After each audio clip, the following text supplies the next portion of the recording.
जय हिंद दोस्तों। एग्ज़ाम की पॉइंट में एक बार फिर से आप सभी का स्वागत है। दोस्तों आज का परीक्षा वाणी की जो संपूर्ण नोट श्रृंखला है, इसके अंतर्गत आज हम इस चैप्टर में बात करेंगे आर्थिक परिदृश्य की। तो दोस्तों यहाँ से संबंधित जो भी एग्ज़ाम के पॉइंट ऑफ व्यू से मटेरियल होगा वो सारा आपको प्रोवाइड किया जाएगा। तो दोस्तों सबसे पहले जो केंद्र सरकार द्वारा उत्तराखंड को विशेष राज्य का दर्जा कब दिया गया था, तो 1 अप्रैल 2001 को उत्तराखंड को क्या दिया गया, विशेष राज्य का दर्जा दिया गया। और विशेष राज्य का ये दर्जा प्राप्त करने वाला उत्तराखंड 11वां राज्य था। यहाँ से दो क्वेश्चन बन सकते हैं कि विशेष राज्य का दर्जा कब दिया गया और विशेष राज्य का दर्जा प्राप्त करने वाला उत्तराखंड कौन सा राज्य था, कौन से नंबर का राज्य था। इसके साथ ही दोस्तों एक चीज़ जरूर याद रखें कि सर्वप्रथम जो विशेष राज्य का दर्जा दिया गया था वो 1969 में दिया गया था और एक साथ 3 राज्यों को, असम को, नागालैंड को और जम्मू कश्मीर को विशेष राज्य का दर्जा दिया गया था। ये क्वेश्चन भी बन सकता है किसी भी बेस पे कि सर्वप्रथम निम्न में से किस राज्य को विशेष राज्य का दर्जा नहीं दिया गया था। तो इसमें असम, नागालैंड, जम्मू कश्मीर के अलावा कोई भी एक यूपी को शामिल कर देगा, ठीक है, त्रिपुरा को शामिल, मिजोरम को शामिल कर देगा। तो ये याद रखने जरूरी है कि असम, नागालैंड और जम्मू कश्मीर को शामिल किया गया था। दोस्तों 2011 की जनगणना के अनुसार राज्य में कुल जनसंख्या का 38.39% कार्यशील जनसंख्या है। अगर पूछे कि कार्यशील जनसंख्या कितनी है, तो दोस्तों 8.39%, ठीक है, 38.39% क्या है, कार्यशील जनसंख्या। जबकि जो शेष है 100 में से 38.39 घटा दो, 61.61% लोग क्या है, आश्रित या अकार्यशील है, ठीक है। ये क्वेश्चन ही पूछे गए क्वेश्चन है। दोस्तों उत्तराखंड राज्य योजना आयोग का गठन कब किया गया था, तो 31 मार्च 2001 को उत्तराखंड राज्य योजना आयोग का गठन किया गया। और उत्तराखंड राज्य योजना आयोग के जो अध्यक्ष हैं मुख्यमंत्री होता है। उत्तराखंड राज्य योजना आयोग का अध्यक्ष कौन होता है, तो मुख्यमंत्री, याद रखना, राज्य योजना आयोग का अध्यक्ष होता है। और राज्य वित्त आयोग के प्रथम अध्यक्ष कौन थे, R.K. धर थे, ठीक है। राज्य वित्त आयोग के प्रथम अध्यक्ष कौन थे, R.K. धर थे। और जो 5वां ये वित्त आयोग है, 5वें वित्त आयोग के जो अध्यक्ष हैं वो इंदु कुमार पांडे हैं। याद रखना कौन है, इंदु कुमार पांडे, ठीक है। दोस्तों उत्तराखंड में क्या संपूर्ण भारत में जो वित्त वर्ष होता है 1 अप्रैल से 31 मार्च तक होता है। ये याद रखना, 1 अप्रैल से 31 मार्च तक क्या होता है, ये वित्त वर्ष होता है। अब दोस्तों अगर पूछा जाए कि देश में 22वें राज्य के रूप में जो मूल्य संवर्धित कर है वैट लागू किया गया था, वो 1 अप्रैल 2005 को किया गया था। जो राज्य में वैट लागू किया गया था वो कब किया गया था, तो 1 अप्रैल 2005 को किया गया था। और जो ये वैट लागू किया गया था ये सेल्फ असेसमेंट प्रणाली पर आधारित है, ठीक है। दोस्तों राज्य में राजस्व का सबसे बड़ा स्रोत कौन सा है, वाणिज्य कर है। ये क्वेश्चन 2-3 बार पूछा गया क्वेश्चन है कि राज्य में राजस्व का सबसे बड़ा स्रोत है। लोग पर्यटन लिख देते हैं, वाणिज्य कर क्या है, राज्य का राजस्व का सबसे बड़ा स्रोत है। उत्तराखंड की जो अर्थव्यवस्था है दोस्तों के लिए आय के जो मुख्य स्रोत हैं वन संपदा, पर्यटन और खनन उद्योग है। जो खनन आजकल माफियाओं का अड्डा बन चुका है और पैसे कमाने का सबसे बढ़िया साधन बन चुका है, वो इनके साधन हैं। तो दोस्तों उत्तराखंड राज्य में भारतीय स्टेट बैंक के सहयोग से एक योजना चलाई जा रही है, ज्ञानोत्कर्ष योजना। अब तो पुरानी हो चुकी है। मुख्य उद्देश्य व्यक्तिगत उपयोग के लिए उत्तराखंड सरकार के अस्थायी शिक्षकों एवं कर्मचारियों को कंप्यूटर खरीदने के लिए ऋण स्वीकृत करना है।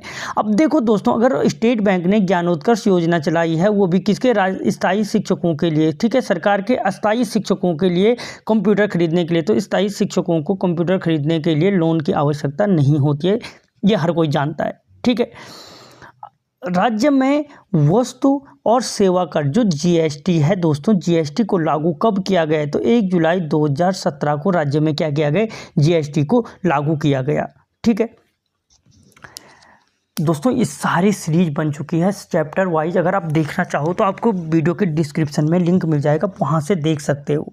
इसके बाद राज्य में प्रदेश के भीतर माल परिवहन और ई वे बिल व्यवस्था कब लागू हुई? तो 20 अप्रैल 2018 को ई-वे बिल व्यवस्था लागू हुई। दोस्तों ये सीधे सीधे एक वन लाइनर क्वेश्चन बनने वाले हैं। देश में आरबीआई की शाखा कब खोली गई थी? तो 30 जून 2006 को देश में क्या है, देहरादून में आरबीआई की एक शाखा स्थापित की गई थी। राज्य में औद्योगिक विकास हेतु राज्य औद्योगिक विकास निगम लिमिटेड सिडकुल की स्थापना 2002 में की गई। अगर पूछा जाए कि औद्योगिक विकास निगम लिमिटेड या सिडकुल की स्थापना कब की गई थी, तो 2002 में की गई थी। इलेक्ट्रॉनिक उद्योगों के लिए आईटी पार्क की स्थापना की गई। आईटी पार्क की स्थापना किसके लिए की गई? इलेक्ट्रॉनिक उद्योगों के लिए की गई। एरोमा पार्क की स्थापना काशीपुर उधम सिंह नगर में की जा रही है। अगर की गई है अब तो एरोमा पार्क कहाँ है दोस्तों? तो काशीपुर उधम सिंह नगर में स्थित है। और राज्य की जो अधिकांश चीनी मिलें हैं वो उधम सिंह नगर के सितारगंज, किच्छा, काशीपुर और हरिद्वार में स्थित है। यहीं पर हरिद्वार में क्या है, गन्ना उद्योग है। ठीक है। एशिया का सबसे बड़ा कागज उद्योग कौन है? Century Paper and Pulse Board है, लाल कुआं नैनीताल में है। एशिया का सबसे बड़ा कागज उद्योग Century Papers and Pulse Board है, जो कहाँ पे आपके लाल कुआं नैनीताल में स्थित है। और राज्य की जो सबसे पुरानी वस्त्र मिल है वो उधम सिंह नगर के काशीपुर में स्थित है। तो ये इसके संबंध में जनरल फैक्ट थे, कोई इतनी बड़ी चीज़ नहीं है। अब यहाँ पे उत्तराखंड के जो प्रमुख उद्योग हैं जो बार बार पूछे जाते हैं हर एग्जाम में, तो दोस्तों सबसे पहले Indian drugs and pharmaceutical limited. दोस्तों जो Indian drugs and pharmaceutical limited है वो वीरभद्र, ऋषिकेश, देहरादून में स्थित है। ये सारे मिलते जुलते नाम हैं। ठीक है। Indian drugs and pharmaceutical limited कहाँ पे है? वीरभद्र, ऋषिकेश, देहरादून में स्थित है। हिंदुस्तान एंटीबायोटिक लिमिटेड, तो दोस्तों ये भी ऋषिकेश, देहरादून में स्थित है, हिंदुस्तान एंटीबायोटिक लिमिटेड। ठीक है। Indian medicine and pharmaceutical limited, दोस्तों ये नाम हमेशा कंफ्यूज करते हैं। याद रखना जो ऋषिकेश में है उसमें ड्रग्स है, क्योंकि वहाँ आजकल ड्रग्स और दारू का बड़ा कारोबार चल रहा है। और इंडियन मेडिसिन जो है वो मोहान अल्मोड़ा में स्थित है। तो यानी Indian medicine pharmaceutical limited Mohan Almora में स्थित है। अगर इन दोनों में कभी भी कन्फ्यूज हो तो एक छोटी सी बात याद रखना, ड्रग्स का अड्डा बनता जा रहा है देहरादून, हरिद्वार, ये ऋषिकेश। ठीक है। कोऑपरेटिव ड्रग फैक्ट्री, दोस्तों कोऑपरेटिव ड्रग फैक्ट्री कहाँ पे है? रानीखेत अल्मोड़ा में स्थित है। जड़ी बूटी उद्योग केंद्र आपके कहाँ पे? हरिद्वार में स्थित है, जड़ी बूटी उद्योग केंद्र। ठीक है। जड़ी बूटी उद्योग केंद्र एक सैलाकुई, देहरादून में भी स्थित है। भारत हैवी इलेक्ट्रॉनिक लिमिटेड, जिसे भेल कहा जाता है, भारतीय हैवी इलेक्ट्रॉनिक लिमिटेड। तो जो भारतीय हैवी इलेक्ट्रॉनिक लिमिटेड है वो आपके रानीपुर, हरिद्वार में स्थित है। भारतीय हैवी इलेक्ट्रॉनिक लिमिटेड कहाँ पे है? रानीपुर, हरिद्वार में स्थित है। हिंदुस्तान मशीन टूल्स कहाँ पे है? रानीबाग, नैनीताल में स्थित है, Hindustan machine tools. Ordnance factory कहाँ पे है दोस्तों? आपके रायपुर, देहरादून में स्थित है ऑर्डिनेंस फैक्ट्री। डील फैक्ट्री रायपुर, देहरादून में। ऑप्टो इलेक्ट्रॉनिक्स रायपुर, देहरादून में। तो याद रखना जो ये अड्डा बना है, कौन सा? ADA अड्डा, ऑर्डिनेंस फैक्ट्री, डील फैक्ट्री और ऑप्टो इलेक्ट्रॉनिक्स, ये तीनों के तीनों रायपुर, देहरादून में स्थित है। यानी इन तीनों का अड्डा कहाँ पे है? रायपुर, देहरादून में। ऑप्टिकल इलेक्ट्रॉनिक्स, डील फैक्ट्री और ऑर्डिनेंस फैक्ट्री, ये तीनों कहाँ पे हैं? आपके देहरादून में, रायपुर में स्थित है। इलेक्ट्रॉनिक उद्योग लंचडोन, पौड़ी में स्थित है। भारत हैवी इलेक्ट्रॉनिक कोटद्वार, पौड़ी में स्थित है। दोस्तों ये दोनों भी कंफ्यूज करते हैं। जब आप याद कर लोगे तब आपको कंफ्यूजन महसूस होगी कि जो इलेक्ट्रॉनिक उद्योग है वो लंचडोन, पौड़ी में स्थित है, और जो भारतीय इलेक्ट्रॉनिक है वो कोटद्वार, पौड़ी में स्थित है। ठीक है। इलेक्ट्रॉनिक एंड टेलीफोन फैक्ट्री दोस्तों जो है भीमताल, नैनीताल में स्थित है। जो इलेक्ट्रॉनिक एंड टेलीफोन फैक्ट्री कहाँ पे है? भीमताल, नैनीताल में। वेबसिन कारखाना कहाँ पे है दोस्तों? पटवा, डागर, नैनीताल में स्थित है वेबसिन कारखाना। और मैग्नेसाइट कारखाना झिरोला, अल्मोड़ा में स्थित है। और चंडाक, पिथौरागढ़ में स्थित है। किसके कारखाने हैं ये? मैग्नेसाइट के कारखाने हैं।